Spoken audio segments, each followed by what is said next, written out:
Medicine की information हासिल करने के लिए मज़ीद अच्छी वीडियो देखने के लिए हमारे चैनल को सब्सक्राइब करके साथ ही के बेल आइकन को प्रेस कर ले। अहमदुहु व नुसल्ली अला रसूलिहिल करीम, अम्मा बाद। अस्सलाम वालेकुम दोस्तों, उम्मीद है सब खैर वाफियत से होंगे।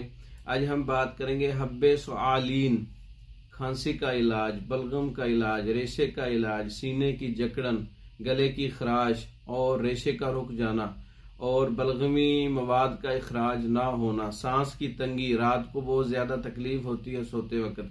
ये दिसंबर और जनवरी फरवरी के मौसम में जिन बूढ़े और बच्चों हजरात के सीने के अंदर आवाज़ें आती हैं, रेशा जम जाता है, उसके लिए हब्बे सुआलीन बच्चों के लिए, बूढ़ों के लिए, बड़ों के लिए मुफीद है। हब्बे सुआलीन का नुस्खा जो है नोट कर लें। मर्म की 10 ग्राम लेनी है और अफ्यून खालिस जो है वो 1 ग्राम लेनी है। 10 ग्राम मरमकी का पाउडर, अफ्यून खालिस 1 ग्राम, दोनों को अच्छी तरह एक जान करके खरल कर लें और एक जान होने के बाद जो है वो चने बराबर गोलियां बना लें। बच्चों के लिए आधी से आधी मिकदार, बड़ों के लिए 1 गोली।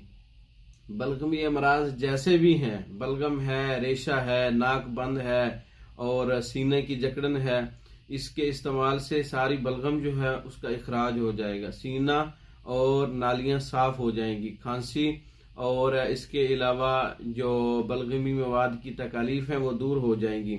अरके गौजुबान जो है इसके साथ इस्तेमाल करें। अगर हलक के अंदर और सांस वाली नाली के अंदर खराश भी पैदा होती है तो अरके गौजुबान के साथ 1 कप अरके गौजुबान के साथ आप 1 से 2 गोली, बड़े ज्यादा तकलीफ के जो मरीज हैं बड़ों के लिए, जिनकी एज 30-40 साल से ज्यादा है, वो 2 गोलियां भी एक टाइम में इस्तेमाल कर सकते हैं। हब्बे सुआलीन आप आसान नुस्खा है, खुद तैयार कर सकते हैं। तैयार शुदा मंगवाने के लिए हमारा व्हाट्सएप नंबर 0363 16 999, 0301 7955 461, इन नंबरों पर रब्ता करके पाकिस्तान और दूसरे ममालिक में हर किस्म की मेडिसिन बजरिया डाक मंगवा सकते हैं। हमारी वीडियो को लाइक करें, शेयर करें, हमारे चैनल को सब्सक्राइब करें। दूसरी वीडियो तक के लिए इजाज़त दें। अस्सलाम वालेकुम।